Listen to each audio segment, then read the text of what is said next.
Yes, you saw right, my cysts are almost gone. Hi, welcome back to my channel. My name is Lisa if you don't know me, and back in 2013 I had an accident that left me partially disabled. What does that mean? It means that I am still able to walk, but I only have a few muscles in my legs that work, and so I have to walk with the help of crutches. So far, so good. But then in 2019 I first got to experience having cysts in my spinal cord. So what happened was that from one day to the other one I felt a pain in my left leg, so around the knee area, and it came in waves. You can literally imagine it like this. This is also the speed. It came and then went away.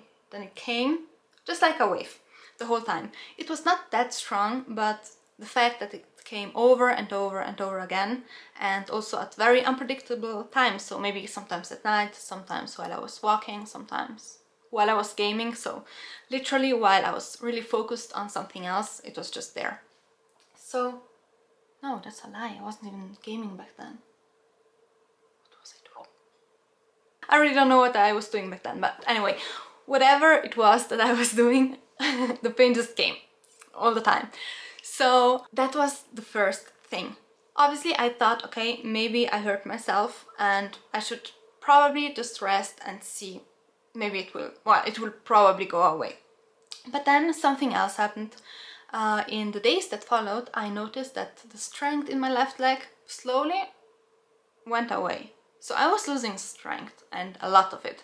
I first noticed it when I was going up the stairs. I was not able to take the first step with my left leg, because at that point my leg was not able to carry my weight up to the next stair.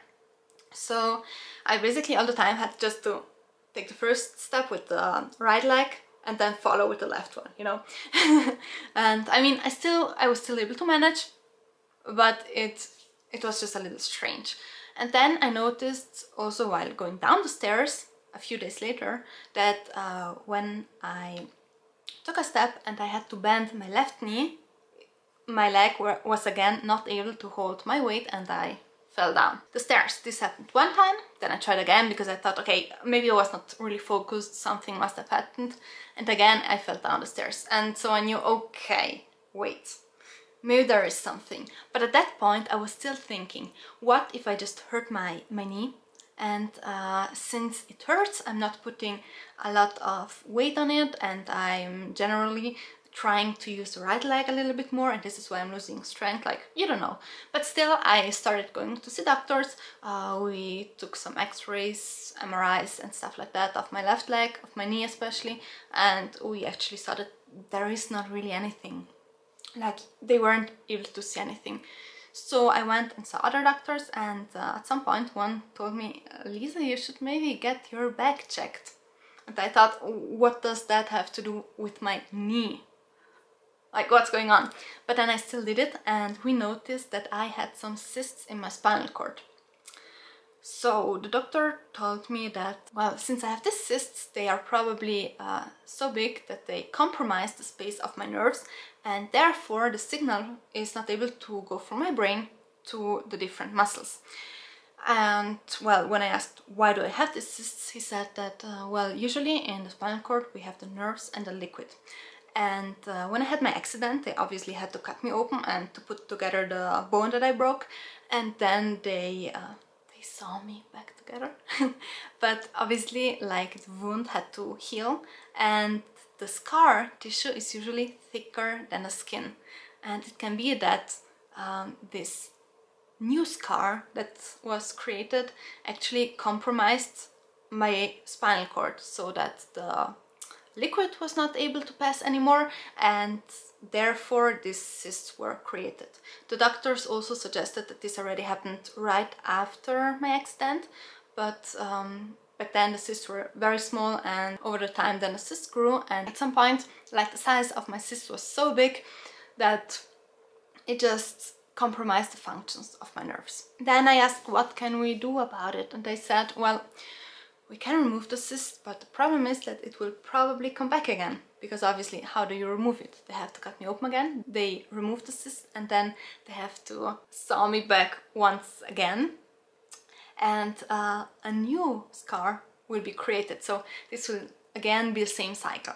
So I also went to see other doctors, because it's not that I didn't trust the doctors, I did obviously, but I just wanted to see what other ones have to say, because you never know. I mean, this is something that doesn't happen very often, that someone has cysts in their spine that compromises their life so much. So I thought, let's just go and see what other ones are saying. So I went to doctors in Austria and in Germany, and they all just said the same. They generally agreed that I need a surgery, but one was against it, because he said, you can remove them, but the cyst will come back even bigger. And that's not really what you want. But obviously the fact that I was so in pain and that I was losing strength, that I was literally not able to walk again. Like one day I went to a bar, then I had to go home. I walked for like 100 meters and I just fell to the floor. I wasn't even able to walk anymore. In the end, the doctors agreed that I would need surgery, but until then I was doing a lot of physiotherapy. I was actually in hospital for a whole month, and I was doing lots and lots of physiotherapy every day. And usually when you do things like that, I mean, what is your goal? Your goal with physiotherapy is to improve, obviously. And in my case, I didn't improve, I didn't get any strength, but what I was doing was basically just slowing down the process of losing strength. But still, on a weekly basis, I was literally able to tell, okay, I see that I'm not able to do this and that anymore. So it was a little depressing, because I just got worse and worse, obviously slower than what it would have been without physiotherapy, but still. So then in December I had my surgery. I was in hospital for 2 weeks, and then I went for a whole month to Austria to do physiotherapy, and it was amazing. I then obviously came back home, and a few months later I had my first MRI. And guess what? The cysts were there again, but I mean, I expected it, so it was not really a surprise. But since I didn't have any issues, we said we would let them there. Like, we are not really able to do anything against them, so if they're not giving me issues as of now, we don't really have to do anything against them. Many people have these cysts, but if they don't give you any problems, then you don't have to worry. They can give you problems like pain, loss of strength, or also the loss of sensitivity, which until then I didn't felt. Obviously, I mean, I don't really feel my legs, but it's because of my paraplegia generally, not because of the cysts. So yeah, that was it. We said, okay, let's leave it here. And a few months later, once again, I took an MRI. We saw that the cysts grew a little. That's it. And then last summer, once again, an MRI, and this time it got a little worse. So the doctors told me that over the last months the cysts grew like a lot, and they weren't at the same place as they used to be. Like, I broke my first lumbar bone and the cysts were around that area, but they actually climbed up, and they were way higher than what they used to be. But again, it didn't give me any problems, so we said, okay, we can leave them there. Then December came, December 2020, and 2021, sorry, last December. And again, I took the MRI, and this time we saw that the cysts actually almost reached my brain. And this was a very bad situation. So the doctors, once again, they told me, we literally have to do something against it this time, because they grow very fast, and if we let them go on like this, then they will eventually reach your brain, and they can cause permanent brain damage. So I was a little scared, because that's not something you want to hear when you're 26 years old. And the doctor also told me that, like, the first thing that I would notice is that I have issues eating, like I'm not able to swallow anymore. Then I would have some issues with breathing and all that stuff, and obviously we wanted to avoid it, so he said, let's do the surgery immediately. So I wanted to wait until after the exams, but we weren't able, obviously, and I mean, health is always the first priority, so I had the surgery. We actually had some complications during the surgery, because it was planned for the surgery to last for about 2 hours, but it ended up lasting more than 4 hours. And the reason was that when the doctors cut me open, what they expected to see was the nerves floating there around the liquid, and obviously the cysts. But the thing was that my nerves were actually sticking to the walls. and this is why the liquid was not really able to float anywhere, like it was trapped. So what the doctors did is they removed the cysts from the walls, and then they put a piece of Gore-Tex around the nerves to isolate them. So now I have the nerves with a piece of Gore-Tex around them, and then the liquid floating outside. And when I first heard of this, I was not a big fan of it. While the doctor told me that generally the body is not a big fan of having stuff that doesn't belong inside of the body, having it inside of the body.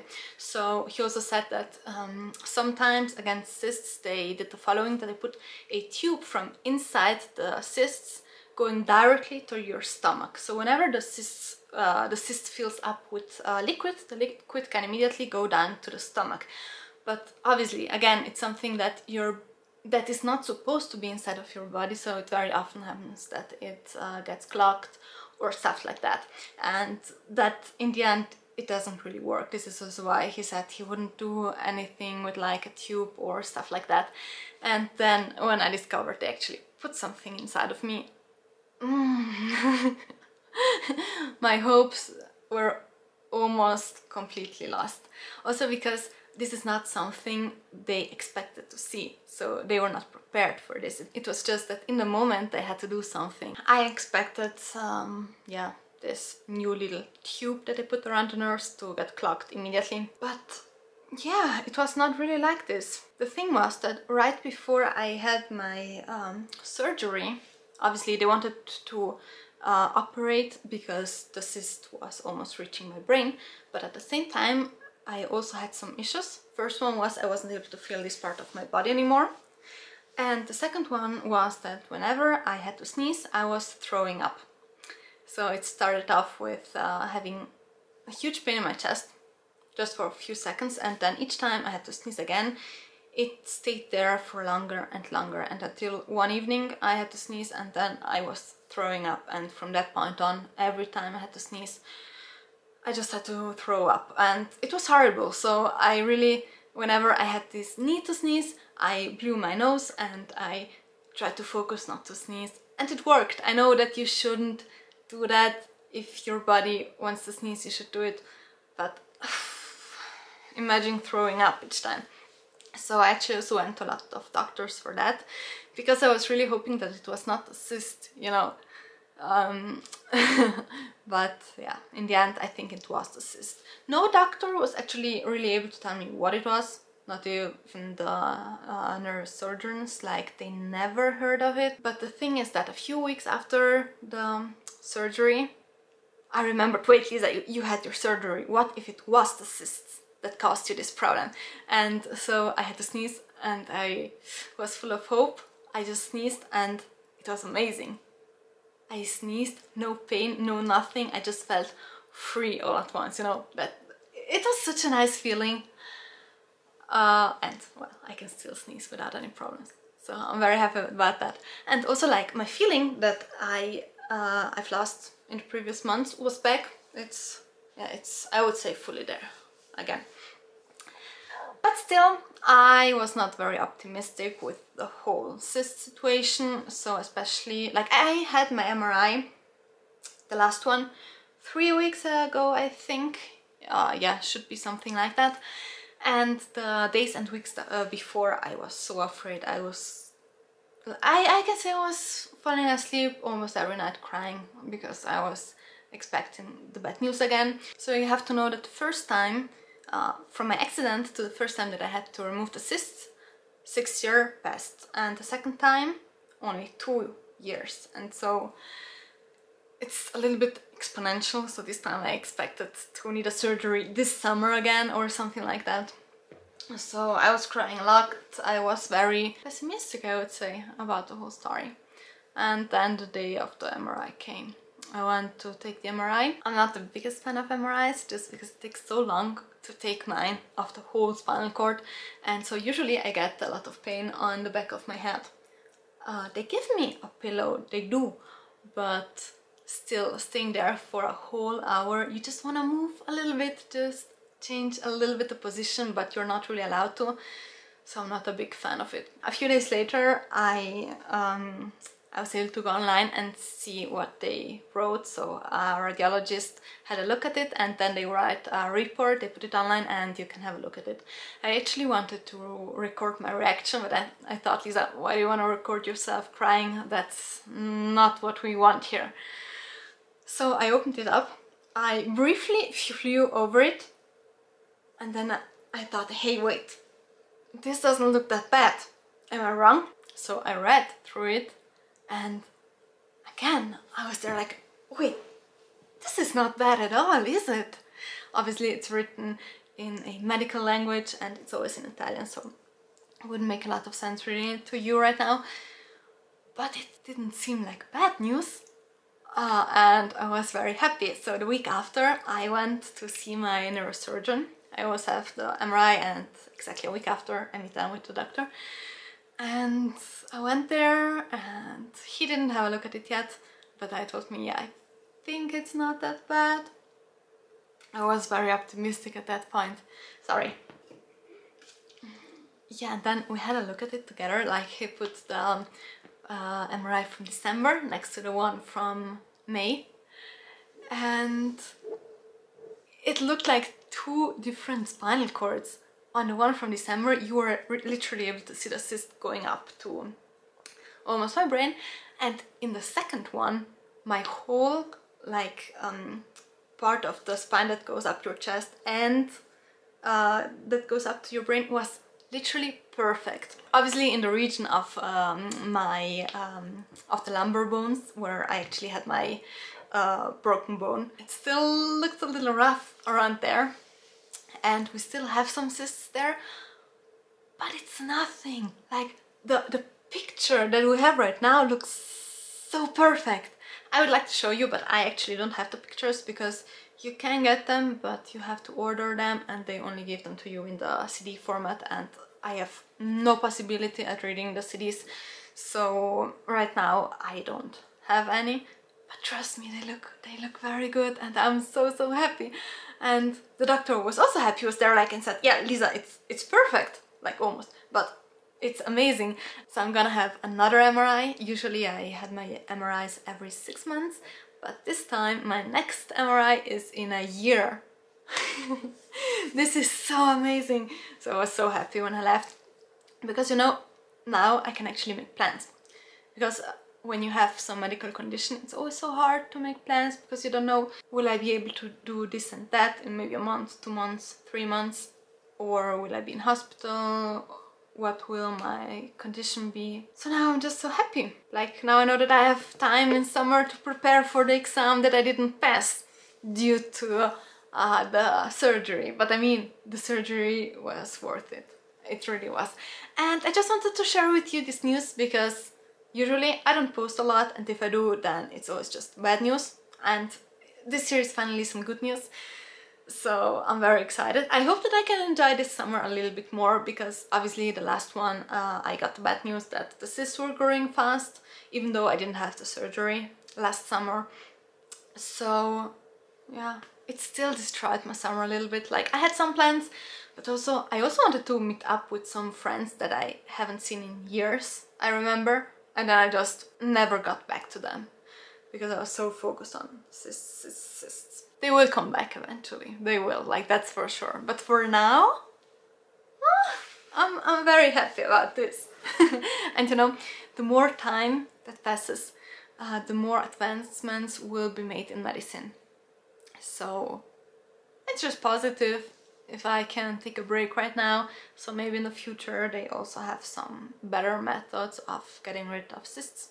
Also, because imagine the following: what happened if I had another surgery? First off, once again, surgery, it takes, like, you have to prepare mentally for it, then you have the surgery, afterwards your body has to heal, you cannot really do anything during that time. It is as if life goes on, but you're taking a break from life while it still goes on. So you're not really pausing it, you're just out of the game for a moment, which is not very nice, especially if you are still somehow young and want to live life just like your friends. The problem is also that cutting open a part of the body that has already been cut open so often that's never a good idea.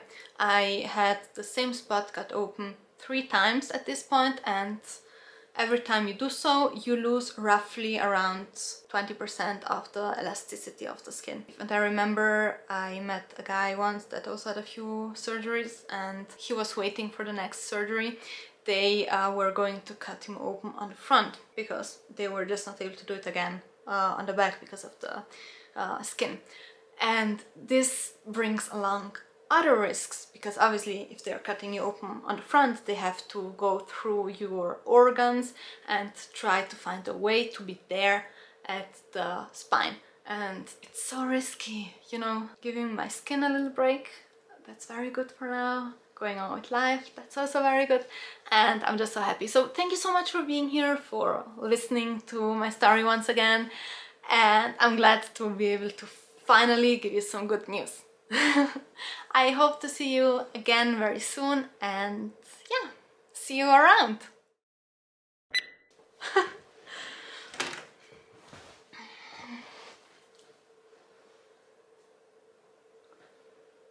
I'm already envisioning my thumbnail, you know, it's gonna be here. But what am I doing? You know, like I would right here. Cyst free, something like that. I love doing thumbnails because my MacBook is not dying when I do that. It's gonna die when I edit videos, but not when I do thumbnails. I don't know. Oh, did you notice how dark my skin is? How light my neck is? Guess why? Because my dermatologist gave me a new cream and it makes my skin super sensitive. I'm always wearing sunscreen, but still, like, my skin gets so dark. Like, see, can you see here? Usually the outline of my face is way darker because I put on a lot of bronzer, but this time it's so light compared to normal skin. You won't be able to see it because I think there's a filter on here. I'm always a little cheating with the filters. I'm so sorry. I need the filter to make it look somehow normal. Yeah. Sorry, I'm letting you go. Sorry. Bye. See you. See? This is what it does to my skin. Dries out my skin. You can see it especially here on my eyes. Can you see it? Here. Oh yeah, here it's very dry. And my eyelids, they're oily but dry. Oily but dry. Cyst free! Oh, we're gonna do that! Oh, that's an amazing idea! Cyst free.